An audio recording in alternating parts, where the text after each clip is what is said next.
Good morning, everyone. Still, we are in session. Welcome to meeting number 161 of the Standing Committee on Government Operations and Estimates, the mighty OGGO.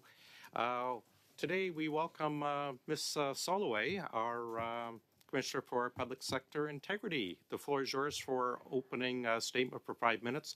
Colleagues will do 2 rounds, and we should be out by 1 p.m.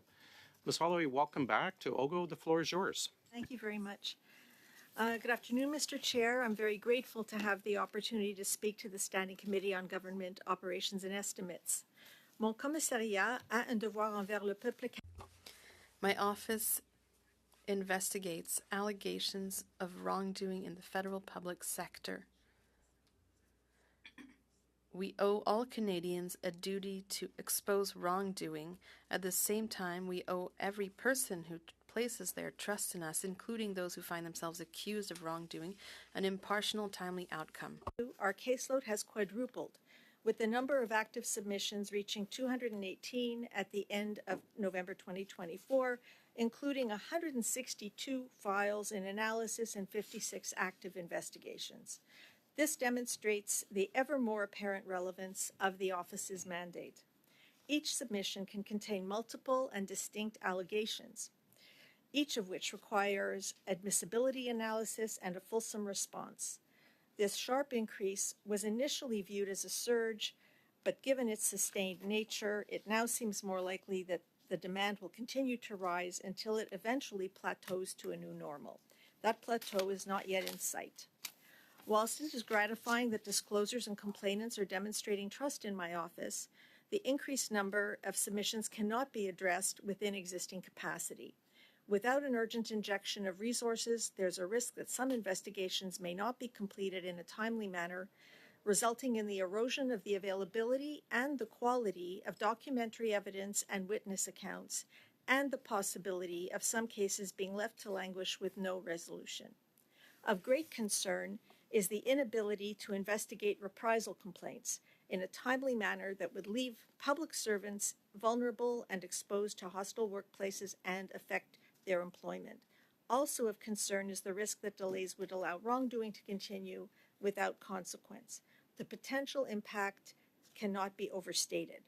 Le préambule de la loi sur la protection. As stated in the preamble of the Public Servants Disclosure Protection Act, that established the office in 2007, it is in the public interest to maintain and enhance public confidence in the integrity of public servants. The inability to effectively investigate and expose wrongdoing due to a paucity of resources impedes effective accountability, thereby undermining a vital component of the checks and balances that enhance confidence in public institutions. The current funding limitations have compelled some difficult but necessary decisions. The mandate to provide funding for legal assistance to disclosures, complainants, and respondents is in jeopardy. Requesters seeking funds for legal advice will need to wait until the new fiscal year. Also, travel required for investigations has been severely limited, slowing progress on a number of files. Significantly more than half of active investigations are outside of the National Capital Region. 2024 budget, my office was allocated a small increase that allowed for the addition of some human resources and the replacement of an antiquated case management system that predated the office's inception in 2007. These resources have been absorbed, but they do not begin to address the influx of submissions. The financial crisis is very real. To date, my office has taken action to gain efficiencies wherever possible, including leveraging technology and streamlined processes, as well as reviewing and refining operational practices. These efforts have not been sufficient to overcome the crisis. Consequently, in early August, I submitted a modest off-cycle request for additional resources, which hasn't yet been addressed. This experience makes very evident the need for an independent funding mechanism for my office, equivalent to the one in place for the office of the Conflict of Interest and Ethics Commissioner.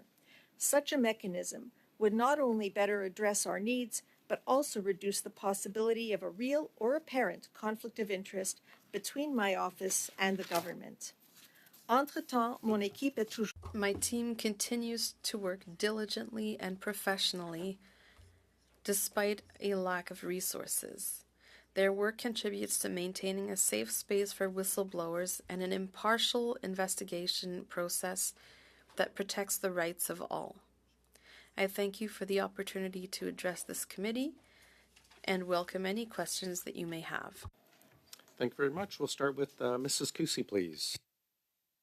Thank you, Chair, and thank you, Madame Soloway, for being here today. Since this committee began investigating the Arrive scam scandal, many of the public servants that have come forward about gross mismanagement have been suspended. Would you say this is a usual practice that you have encountered with this government? I can't really comment. As you probably know, I've only been back in Canada for about a year, so I really have no comment. Okay. I'm sure you were, when you were brought into the position, you were given a briefing, which probably would have included previous cases, and you would have done an evaluation of the historical conduct of this government, but we'll continue. Has your office been involved in the investigation of any of the ArriveCAN suspensions that have occurred so far? We have been seized by, I believe it was this very committee, where we had received a disclosure, and as notified, we have undertaken an investigation that is related to ArriveCAN. And is there any information you can provide about the investigation so far? Only that it is ongoing. Okay. Can you provide any information about the investigation relative to Cameron McDonald? I cannot. Can you provide any information about the investigation into Mr. Anthony Utano? I cannot. Are you aware that the IT person who submitted an internal complaint in the CBSA about Mendone's deleted emails has now been suspended? I cannot comment. Okay. Are you concerned that there seems to be a culture of reprisal at the CBSA? I cannot comment. Okay. Are you concerned that there seems to be a culture of reprisal with the government at large? I cannot comment. Okay. Will this government be able to improve its internal management and effectively run government programs if they suspend any public servant that dares to speak out against department executives, would you say? I cannot comment. Okay. Why, in your opinion, is this government so eager to suspend any public servants who speak out against their management instead of using their insight to fix the broken system? I cannot comment. Pardon me? Oh, pardon me. Your office currently has 161 files on hold, which is 5 times the number of cases that your office typically is expected to investigate each month. In your opinion, what has driven this significant increase in the complaints of wrongdoing? In my opinion, it's a greater awareness of the existence of our office. It was established in 2007, and it takes a long time, typically in an organization the size of the federal government, for people to become aware that something exists and also how to access it. I can say that across Canada, my provincial counterparts seem to be experiencing the same sort of increase as I think their systems mature as well. Based on the charts you provided us, the cases seem to have begun to significantly increase starting at the beginning of 2023. And this is the same time frame our committee began its study into the ArriveCAN and McKinsey scandals. Do you believe that this increase was inspired by the increased scrutiny of these scandals? I have no idea. I do not know. The number of submissions still seems to be increasing, but the number of completed submissions has remained consistent. If you do not receive an increase in funding, what will be the impact on public servants who will not have their cases reviewed within the standard timeline? I think that, they say justice delayed is justice denied, and I think that everybody is deserving to have their cases and their concerns dealt with in an appropriate manner and in a timely manner. Obviously, I think that overall for each individual there's a negative impact, and I also believe that for the organization there's a negative impact. Since the report came out over 2 months ago that your office was not receiving adequate funding, have you had any positive communication from the president of the Treasury Board regarding your funding? Since it came out in public, is this what the question is? Yes. We have had contact with the Office of the President, and our first contact was last Friday. And Our first, not our first contact. I mean, we have reached out on multiple occasions, but our first engagement with them in a discussion was last Friday. okay. And how would you describe that communication? Pleasant. Pleasant. What changes will your office need to make if you do not receive adequate funding in the near future? We're just going to have to keep on keeping on. We're just going to try to get to every single case as we can. There's really nothing more that we can do. To date, I have curtailed travel for many cases. We've put on hold a lot of non-staff costs, hoping that we would get the additional funding. So we basically pushed those costs into next year, but they're costs that we're going to have to assume at some point, also including the legal assistance fund. So I'm pushing whatever I can, but if we don't get more funding, I think the reality is that some cases may not see the light of day. Okay. I still had 7 seconds, I thought. Thank you very much. Mr. Zari, are you subbing in Ariana, or will you be taking this? Yeah, I would love to sub Ariana, but that will come in a while. First of all, thank you, Mr. Chair, and welcome to the Commissioner. Thank you for joining us today, and thank you for the work that you're doing, despite the challenges you've been facing. Welcome to the job over the last 1 year, and I understand this department has been around, this commissioner has been around since 2007. You're asking for an immediate cash infusion, about $1.4 million, and then you're effectively asking for doubling the annual budget with a $7.6 million increase until 28-29, followed by a permanent $7.2 million. Can you explain how will that be able to help you from an FTE point of view and naturally from a case point of view?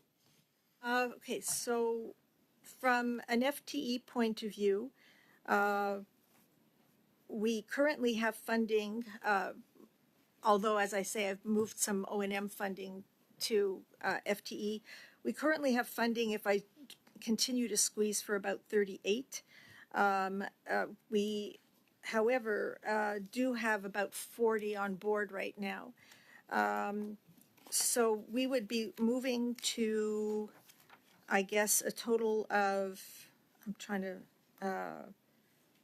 These are the increases. okay, so we would be in 79, we would move to 79 next budget year and thereafter. And assuming that cases do eventually plateau, assuming the influx plateaus and it doesn't keep going up, we would envisage starting to gradually lower it by 2027, 28 to 78, then 75, but basically land on 75. Okay. That is the forecast for the FTEs. In terms of the cases, our initial estimate when we submitted the off-cycle budget, assuming that we were going to get the funding earlier than now, we believed that it would take us 3 to 5 years to get the case level down to a manageable level that would be able to be processed within our service standards. Due to this delay and the continuing increase in cases, we now have a bigger backlog than we did when we first submitted our budget. So it likely could take maybe, I would estimate, 4 to 6 years. I haven't asked for that specific projection. I'll only ask for it hopefully once we get the money, and then I'll know where we're going. Yeah. Well, thank you for that. And I had an opportunity to look at the report and some of the charts that you had submitted, which showed the trend as well as the completed cases versus open cases. But before we go there, can you first clarify the type of submissions you're receiving? Are they mainly disclosure of wrongdoing complaints, or general inquiries? Because my understanding is those are the three categories that your office is tracking or is managing.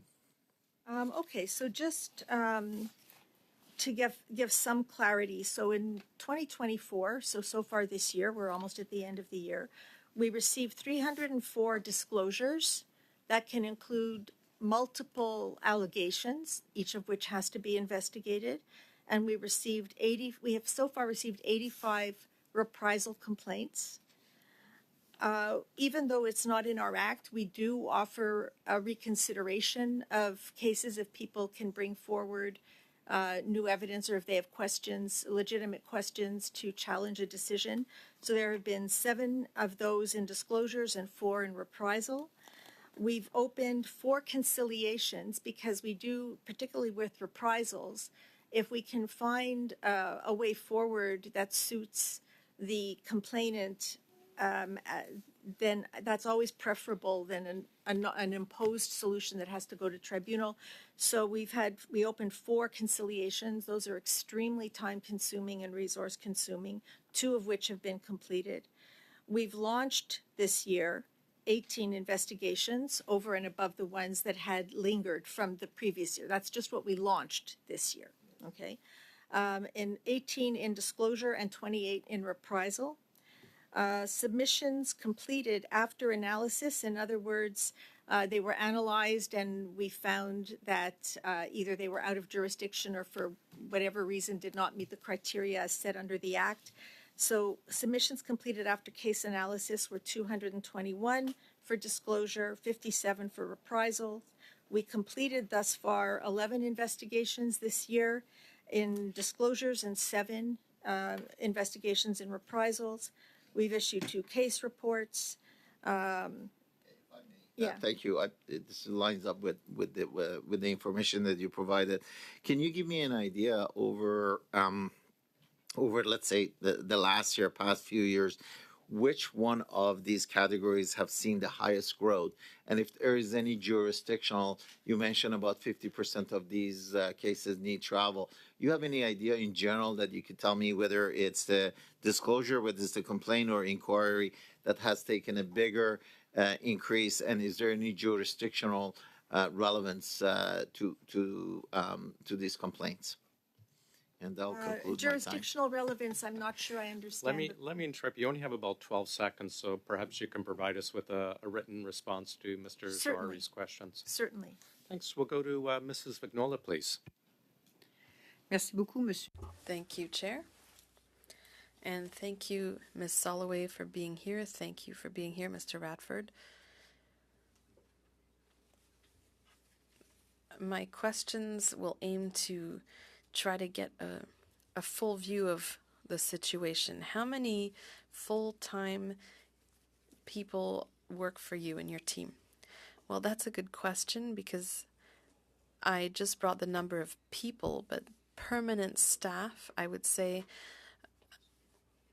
I'll have to check actually, but around 10 are terms, because I was worried about our budget, so I didn't want to make more long-term commitments. I'd say that about 10 or so are term employees, but I have to check. And the remainder would be FTEs. We have a part-time term employee. I think that's about it. Thank you.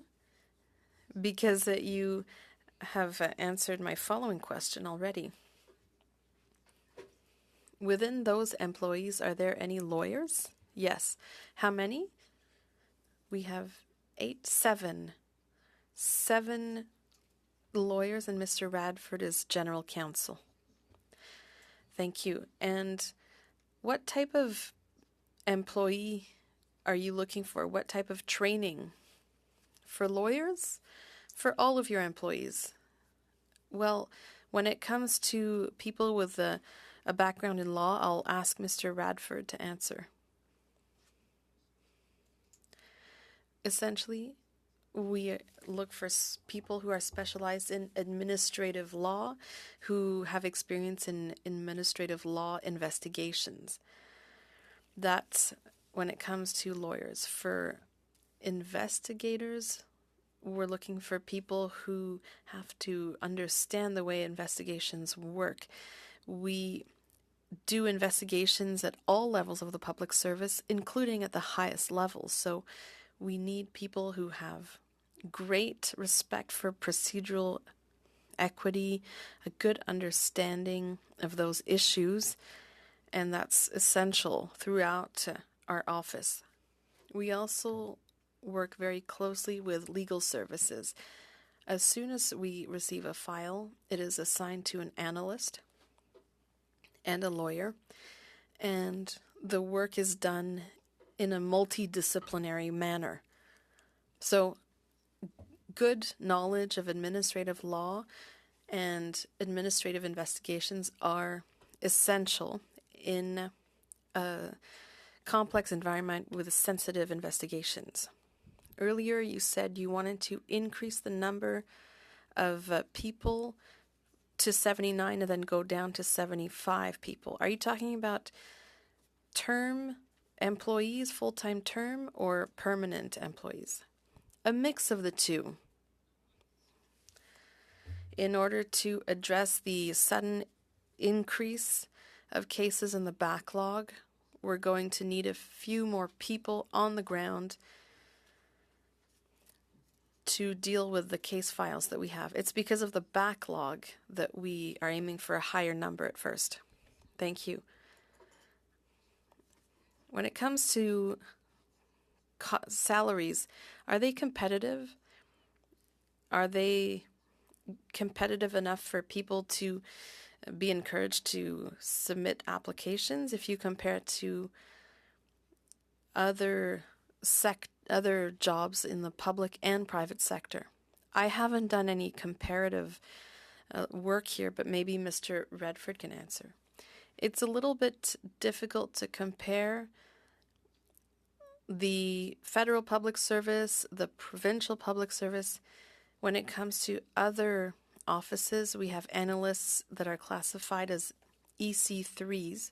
We have lawyers who are LD2s.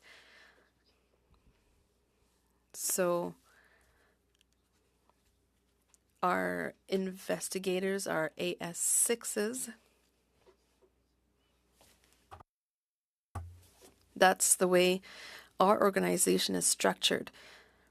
Among those, I think investigators are people who are starting in their careers. EC3s are not. It's very difficult, though. Do you think it would be appropriate to review the salaries in order to make sure you have the expertise you need?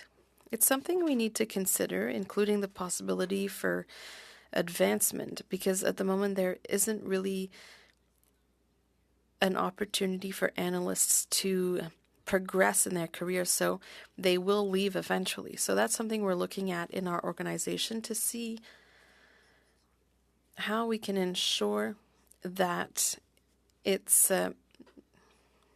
there's an incentive to stay. When it comes to investigators and lawyers, generally, my impression is that there's a high incentive for staying long term. Thank you. I'll save my time for the next round.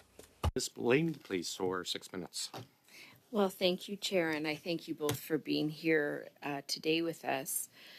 I was really compelled by what I read and what your testimony was today, Ms. Soloway. You talked about that there is an increase and that you think that it hasn't reached its plateau and that will define the new normal.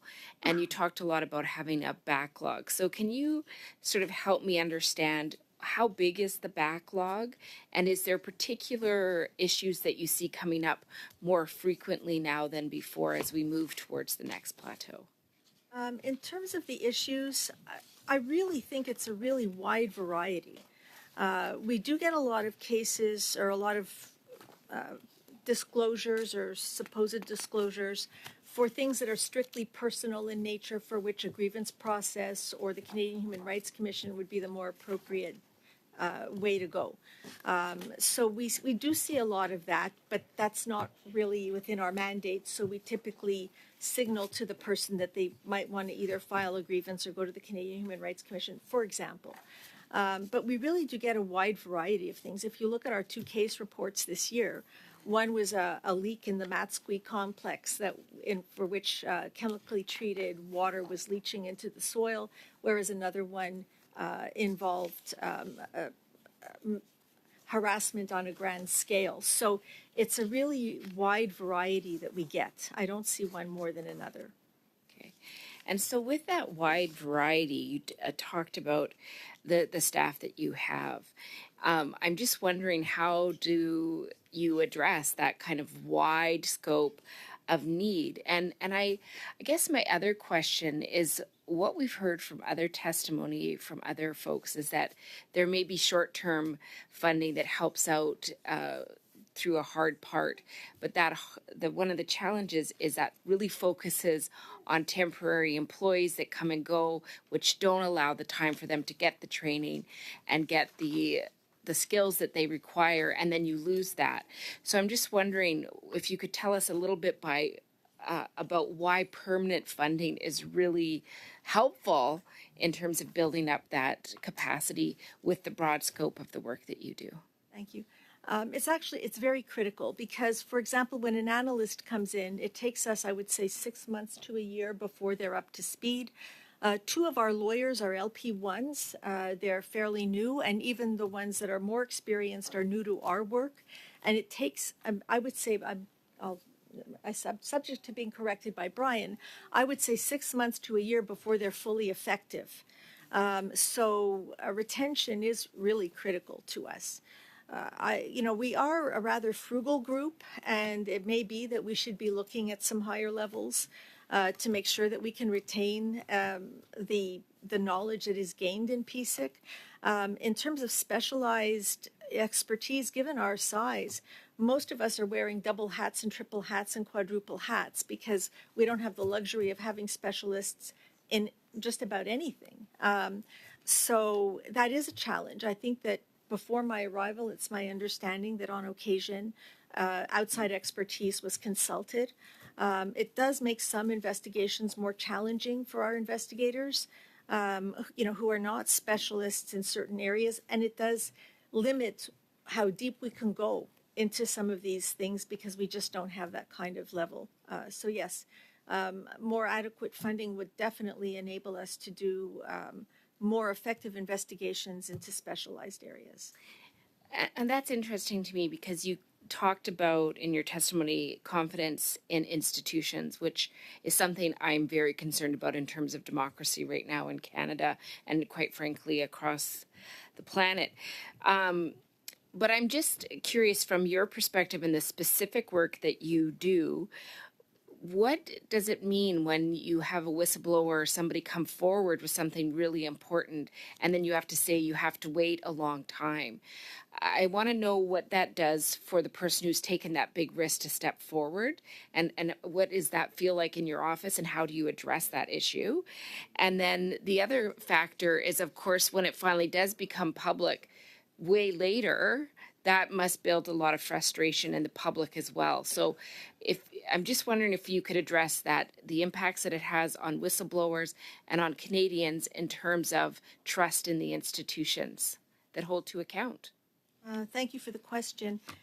In terms of the effect of the delay, of course, it weighs heavy on the whistleblower.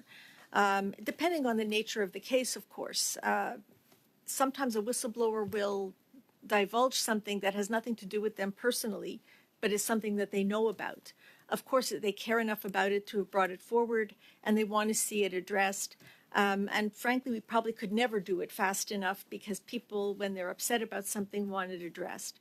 So the fact that it lingers longer than it should, and certainly I would say for reprisal cases, it's terrible if it takes too long, because that has an impact on individuals. But I also want to take the time to underscore the impact on those who are accused of having committed wrongdoings under the Act. It is not easy for them to live under that cloud for a year, for whatever period of time, because that cloud follows them around. And not all of our cases end up being founded wrongdoing. And so it's not fair to anybody. It really isn't fair to anybody. And I think that in terms of how that impacts the Canadian public, of course, if people perceive that things did not happen in a reasonable time frame, they have to wonder, whether it's theater or whether it's real. Thanks very much. We'll now go to virtually to Mrs. Block for 5 minutes, please. Thank you very much, Chair, and welcome to our committee this morning, Ms. Salloway. From April 2020 to November 2024, there has been a tenfold increase in cases submitted to your office. You mentioned that drastic increase and even suggested that it will become the new norm. I do note that the number of submissions you have, it seems that only 1/3 led to active investigations, and you've already commented on the fact that you triage those and sometimes encourage individuals to take their case to another body to have resolution.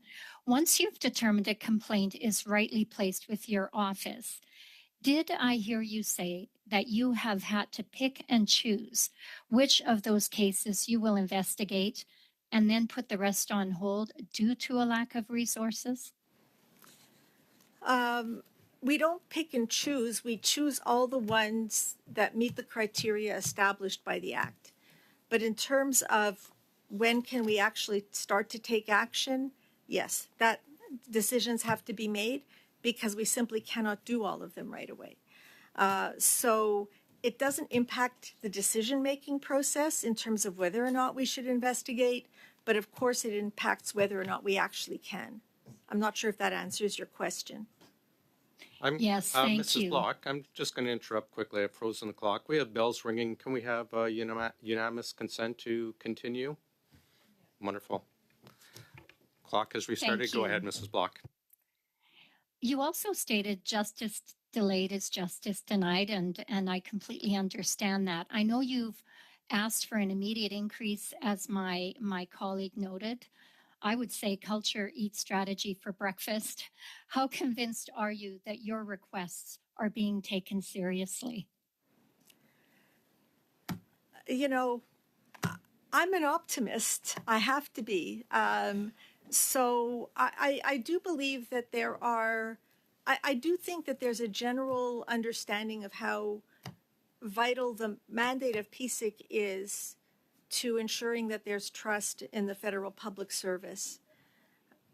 To the extent that that translates into a budget is a different story, and that's why in my opening remarks you might have noted that I am proposing that we move toward a more independent funding mechanism that is more directly aligned with Parliament rather than through ministries.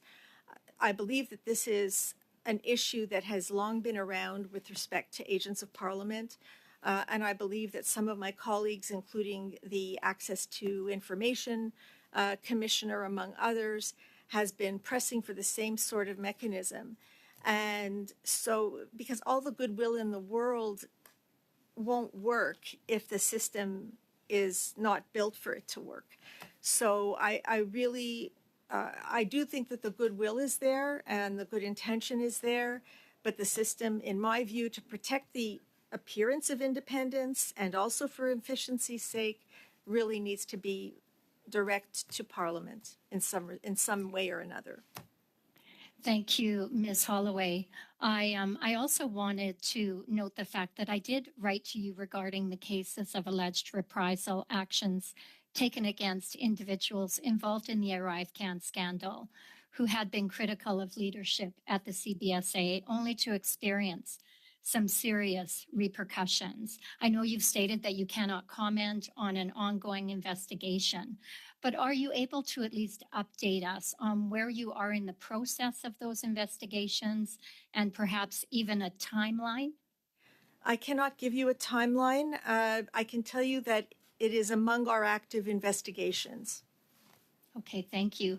Have you had any issues getting the department to cooperate or comply with any requests or in regard to your investigations? At this time, I have no comment on that. Yeah. Okay. And last question. During the course of an investigation, if you discover new information or if new information is provided, are you able to expand the investigation that you have undertaken in order to take that information into consideration? Absolutely. And we have done that. Okay. Thank you very much. Okay. Okay, Mrs. Block, we'll go to Mr. Kuzmierczak. It was just a quorum call, by the way. Thanks very much. Go ahead, sir. Thank you, Mr. Chair, and thank you so much, Ms. Soloway and Mr. Radford for being here today. We listened to the comments around the table. We're all in agreement. The vital work that you do, and the vital work of the Public Sector Integrity Commissioner to strengthening accountability and transparency in our government and public service is absolutely vital. So I just wanted to say thank you for your dedication and your excellent work. We hear the comments around the table, but at the same time, last week in the House of Commons, we were discussing the supplementary estimates B, so the budget, which contained funding for your office. It was a request of about $300,000, and the Conservative Party was the only party that voted against providing $300,000, which was your ask for your office. I wanted to ask you if you can comment what impact that has on your work, or would that have on your work if, as the Conservatives did, we had voted to withhold that $300,000 to your office. What impact would that have on your office and on your work? Well, I'm not sure I totally understand the question, but if the question is what would have happened had our budget ask not been approved, firstly, I would have been in major trouble because I've already basically spent the money or planned to spend it. So we would have had to seriously cut back even more so between now and the end of March. I would say that when we made that budget request, by the way, it was about several weeks after I had arrived, and we had not yet done a full analysis of the trend. And the ask was based on a very limited knowledge of where we were going in terms of number of cases that with which we would be seized. So I would say that is it's not even a minimum of what we need. But it's a great help. I'm grateful for the money. We were able to move to a different case management system because we needed one. The other one was about to collapse. And that will also enable us to get better statistics and information to this committee in the future. So it's definitely funding that we needed and that we still need. And unfortunately, it seems like it's a drop in the bucket compared to what we actually do need. Thank you. And you mentioned there were 270 disclosures, which is a considerable increase from previous years. Can you tell us what is driving that increase in your estimation? In my estimation, I think it's a greater awareness that we exist and a trust that the office has built up over the years. And I would, I think, and maybe a greater sense of responsibility to blow the whistle when people see something wrong. So I think it's a combination of things.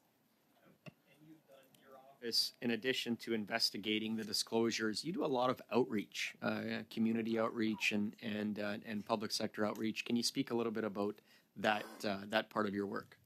Well, it's important if public sector employees or the public, because the public can also file disclosures with our office. If people don't know that we exist, we will not get disclosures. We will not get whistleblowers coming forward. It's a long road to hoe. I think that the small team, which in the last 2 years is comprised of 3 people, and I understand that before that it was 1 or 2. They've done an amazing job of availing themselves of different gatherings, to spread the word. But a lot more work has to be done because we do want people coming forward, and we need people to know that there's a place that they can come. So amongst our ask in this off-cycle budget was also more resources for comms, because nobody will come forward if they don't know that there's a mechanism for it. Thank you for that. And my final question, there were 308 disclosures of wrongdoing processed in 2023, 2024, but there was only 2 files resulting in a founded case of wrongdoing. Can you explain to us sort of that number? You get 308 disclosures, but only 2 cases, found cases of wrongdoing. Can you explain to us that low percentage, that low number? I think, many of Sorry, them I are. have to interrupt. We only left about 5 seconds for a response, so I suggest perhaps we can provide it to us in writing. Okay. Thanks. We'll now go to Mrs. Vignola for 2.5 minutes. Merci, Monsieur. Thank you, Chair. 2.5 minutes.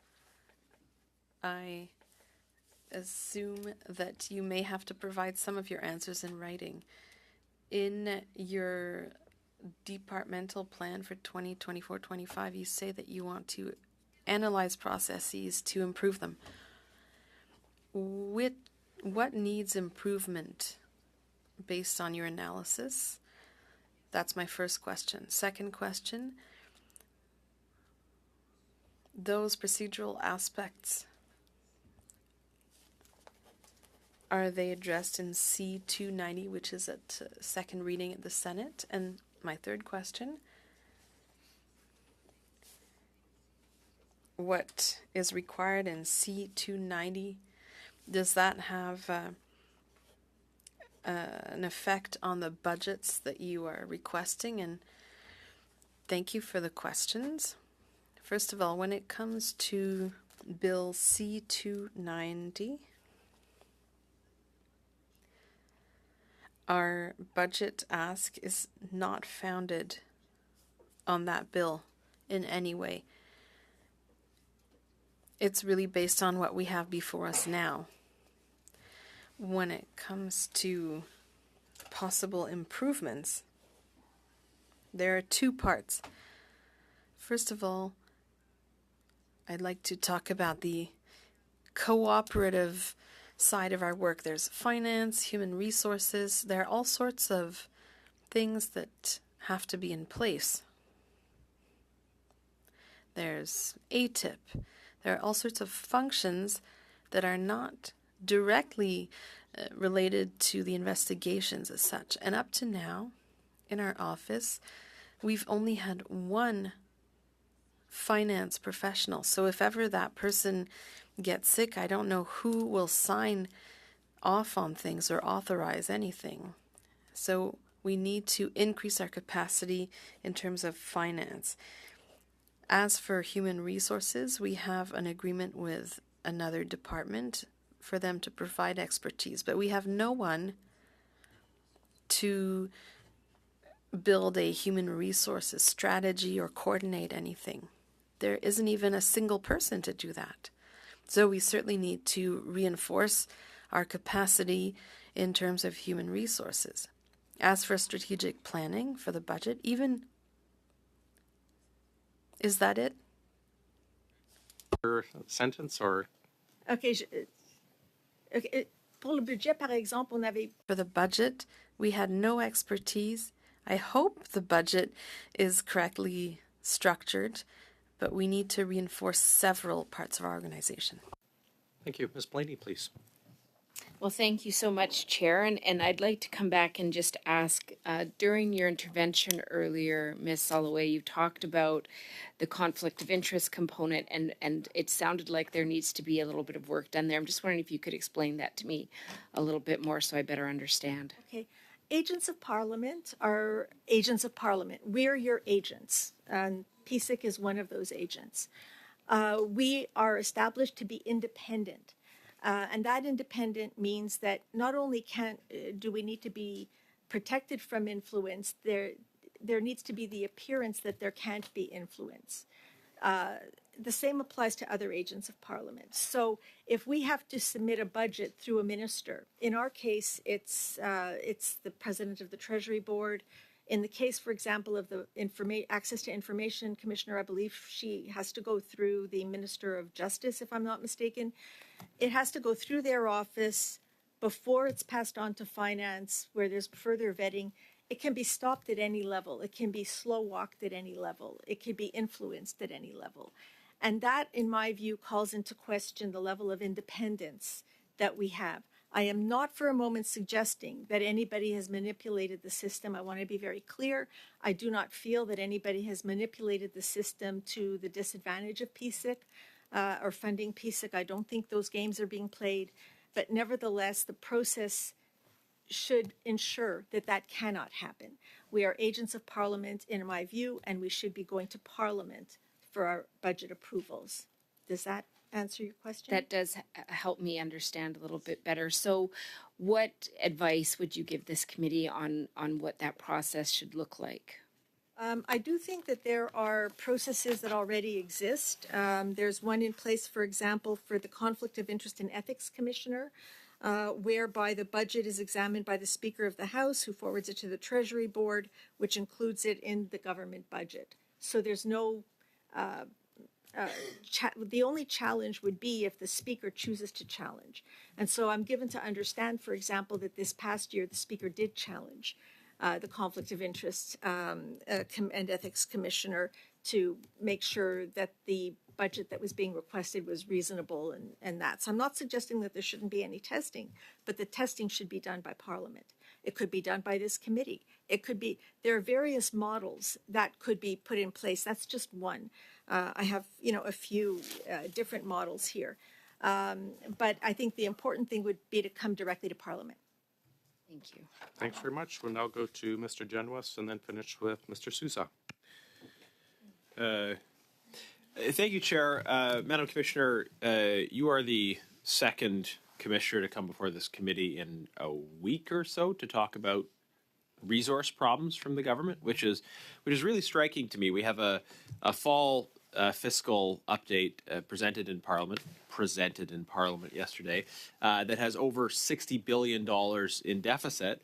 The government has no problem spending money on lots of things they want to spend money on, but they are doing their best to starve critical accountability mechanisms of Parliament of the resources that they need to investigate other spending and other decisions of government. And the Liberals suggest that we're opposed to this spending because we vote non-confidence in the government in general, which is obviously outrageous. If we had our way in that non-confidence vote, we would have a carbon tax election and likely a new prime minister that could actually address some of these systemic issues in government. But I want to ask you, Madam Commissioner, what are the conversations like that you have with the government about these resource issues? Obviously, you present to them, we've got a serious problem, and other leaders responsible for these accountability functions are presenting similar problems to the government. What do they say back to you when you raise these resource problems? Well, I've engaged with public servants in the Treasury Board Secretariat as well as in finance. And it's I believe that they genuinely agree that we need to be resourced. I sense support. Okay, so you as the Public Sector Integrity Commissioner are seeing a lack of resources. You're not getting the resources you need to do your job. You're talking to public servants who are recognizing the importance of your office and in conversation implying that they're supportive of the work that you need to be doing. We have a government, on the other hand, that is eager to fund anything and everything except accountability. Where do you think the problem lies? At what level are you getting pushback when you raise these problems? I believe, as I mentioned before, that part of the issue is the process. And I think if the agents of Parliament could come directly to Parliament for their budget, then there would be clarity and no possibility to even infer or wonder whether there's any interference. I mean, the process doesn't preclude the government from deciding to properly fund you. I mean, I have the fiscal update here, over $60 billion dollars in deficits. There's a whole bunch of chapters and line items that basically just reinforce existing government messaging. How difficult would it have been for them to say as part of this that they're going to satisfy the funding requests of independent officers of Parliament to allow them to do their work? Surely the government would have had the power to announce that spending, and yet they chose not to. Why do you think the government has chosen not to at a time when they're facing all of these scandals? Why did they choose not to put the money into allowing you to do your work? I couldn't comment. Yeah. And I understand the difficult position you're in, but you and the procurement commissioner and others have said that you need these resources in order to do your work. Can I ask just about timelines as well? So we had the issue of officials that were involved in the Arrive Scam scandal saying that they faced intimidation after they appeared before committee. Some of those events took place a year ago. We've got the allegations for Mr. Hartle, very serious allegations that he brought forward, abuses associated with the Indigenous procurement scandal that were not referred to the RCMP. That was years ago. How long does it take you to complete these investigations? When can we expect some response? You mentioned you're doing some work on Arrive Scam, for instance. When can we expect that? What are the timelines of these various investigations? I wish I could give you a definite timeline, and I really can't. I can tell you that the investigation is absolutely ongoing. As you probably know, we report to Parliament when there are findings of wrongdoing. If there's no finding of wrongdoing, we don't report that to Parliament. Which I think it's an important aspect of our work. So I wish I could provide you with more clarity on it. I can tell you that it's active. It was a year ago that we had officials testify who subsequently said they faced reprisals. And I understand you can't give a specific timeline. It seems like the investigation is still open. Can you give an approximate timeline? Like, when can we expect this? We're talking about events over a year ago. So when can we expect to hear back about these very serious issues of abuse? Some brief response, please. I can't say. Okay. Is it linked to resource challenges that you don't know the timelines? No. In this case, I don't believe so. It's an active investigation that's getting its full resource complement. Okay. All right, thank you. Thanks very much. Mr. Sousa, please. Thank you for being here today. I just want to clarify a couple of things. 2015, there was a strategy to formalize the integrity framework for government. And then in 2015, the government introduced the integrity regime, right, based on policy to assess some of these agencies and departments. We undertook to expand Canada's toolkit to address corporate wrongdoing.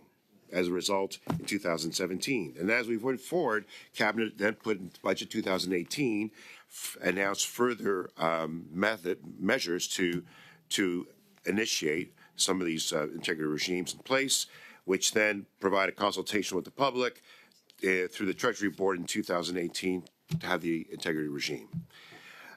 We assessed these elements of the proposed regime in 2019 and 2023, we tried to enforce greater transparency.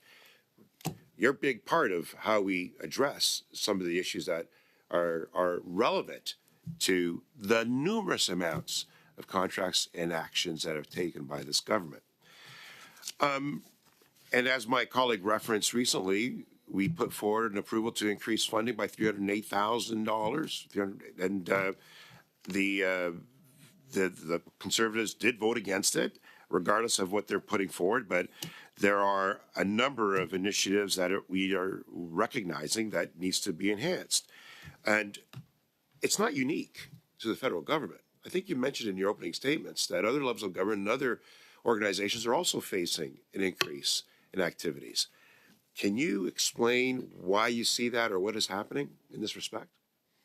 I think it's a greater awareness that we exist. And that's appropriate, right? Yes. Because we want people to act accordingly and want them to be transparent and want to make certain that at times it may not even be their own awareness that they're faltering. Who knows? But we want to make certain that they do abide by the system. So when I look at the number of cases that have been made in 2023 and 24, 308, you have only had the number of filings resulting in a founded case of wrongdoing were only 2. And of the 308, there's probably a number of other submissions made to you. Can you explain how this came to be? Like, what is it that took place? You're reviewing the 308, and out of that, only 2 came back as being wrong. Is that what that says?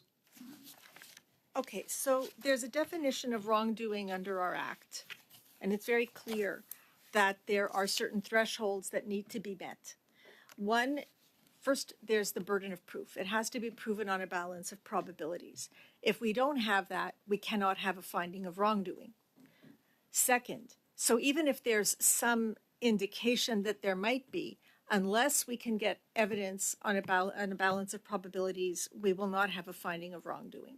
Second, many of the cases that come in do not meet the thresholds established by our Act. So, for example, if it's not gross mismanagement, if what they're alleging is something of a smaller nature, that is outside the scope of my mandate. I'm not even allowed to take that on. I cannot. I do believe that that's one of the elements in Bill C-290 that would change gross mismanagement to mismanagement. Gross violation of or a serious violation of a code of conduct would become a violation of a code of conduct. But as things stand right now, and based on case law, and Brian can inform you better, our thresholds are quite clear. So, and then very often people come and there are issues for which there should be a grievance or a case before the CHRC or some other entity. And then there's some times when we cannot take on a case because the Act prohibits it if it's already being dealt with by another mechanism established by Parliament. So there's a variety of reasons why. One of the things that we want to address in our new website, which we're working on, is to allow people to self-triage. So, you know, what is your issue? Does it meet, is it this or is it this? And so that people would know right away and earlier on before submitting something to us, whether it falls in our jurisdiction or it doesn't. Part of our communication strategy is to try to make it clear, because I know very well that if somebody thinks that we're going to help them and we come back and we say it doesn't meet the threshold, they're going to be disappointed. I'd rather they not be disappointed. I'd rather they understand at the start what we can and cannot take on. I don't know if that answers your question. It does. I just want to try to assess the cooperation from the government. I think it's everybody's interest to have greater integrity, greater transparency, and greater insurance that these deals and that things that are being taken place are done properly. The whistleblowers are protected, and so enlightening us of that wrongdoing. Do you find that there's some sort of mechanism at work to try to prohibit you from doing that? Like, you're independent. Yeah, we're past our time, so just a brief answer if you can, otherwise in writing. I'm not aware of anybody working against me. Maybe I'm being naive, but I'm really not aware of that. Okay. Thanks, Mr. Suda. Thanks for being with us again, Mr. Radford. Good to have you as always. Ms. Holloway, thank you. Welcome back. Are you able to provide to us just perhaps a brief on the implementation of C-290 that came through this committee about the same time that you were appointed? I'm just, if you're able to update the committee just how the changes have affected you so far. Not at all, because it's the Senate, I believe. Oh, still there. Okay, fine. Well, thanks again for being with us, colleagues. I'd like to take a moment just to thank our analysts, Marc-Olivier, Ryan, and Mog, Marc-Olivier, for all your help. Everyone else, support, and of course our interpreters and all the support team, thank you very much. Have a wonderful Christmas. For those of you watching at home, I hope you'll tune in tonight for a Dickens OGGO Christmas Carol, where Chairman Scrooge is visited by the estimates of past, present, and future. Have a wonderful Christmas, everyone.